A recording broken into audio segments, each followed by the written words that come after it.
কুয়াশায় আচ্ছন্ন এই গ্রামটি হচ্ছে ব্রাহ্মণবাড়িয়া, নাসিরনগর থানাধীন বলাকুট। আপনারা নিশ্চয়ই এই ব্রাহ্মণবাড়িয়া সম্পর্কে অনেক নেতিবাচক, অনেক ভালো লাগা, অনেক কিছুর বিষয়গুলো আপনাদের মাঝে মধ্যেই শুনতে হয়। প্রকৃতির দৃশ্যের সাথে কিন্তু অন্যান্য জেলা থেকে এই জেলাও যে পার্থক্য এমনটাই না। গ্রাম বলতেই গ্রামের মতোই থাকে, সেটা যেখানেই থাকুক না কেন। আমি এই ব্রাহ্মণবাড়িয়া আছি বিদায় ব্রাহ্মণবাড়িয়ার ঐতিহ্যগত দিক তুলে ধরছি, আর কিছুই না। জাস্ট এই গ্রামীণ পরিবেশের, এই জনপদের এই মানুষগুলোর অবস্থান সম্পর্কে বলছি। ভিডিওটি বেশ কিছুদিন আগের করা, মাত্র এই কয়েকদিনই হলো আমাদের থেকে বিদায় নিয়েছে আজকের এই শীত।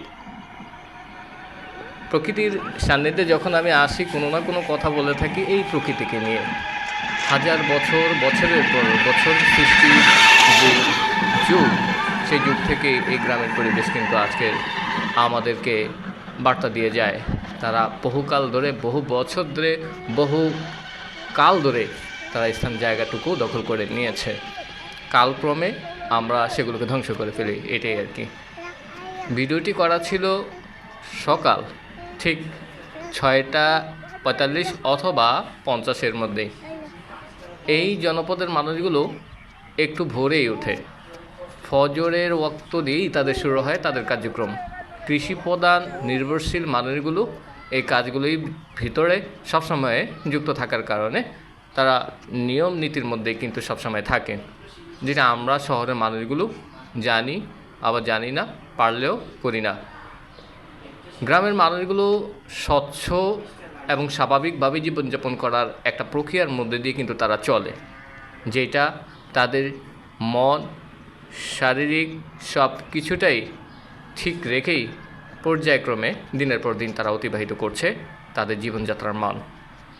এই জনপদের সবচেয়ে উল্লেখযোগ্য যেই কৃষি, সেটা হচ্ছে ধান।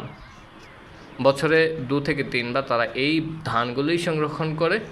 সাধারণত আজকের এই ব্রাহ্মণবাড়িয়ায় অনেক কৃষক হারিয়ে গিয়েছে। কেন? এর কারণ আছে। মূলত তাদের সন্তান, আত্মীয়স্বজন, ইভেন নিজেও আজকের বিদেশের মাটিতে পাড়ি দিয়েছে।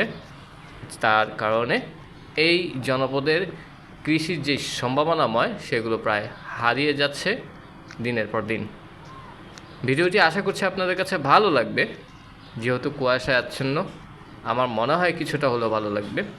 তবে এখানকার রাস্তাটা জাস্ট একটা সৌন্দর্যের প্রতীক হিসেবে থাকে এই গ্রামের একটা প্রক্রিয়ায়।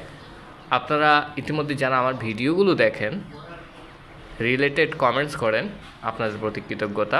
ভিডিওটি ভালো লাগলে শেয়ার করতে পারেন। Thank you so much.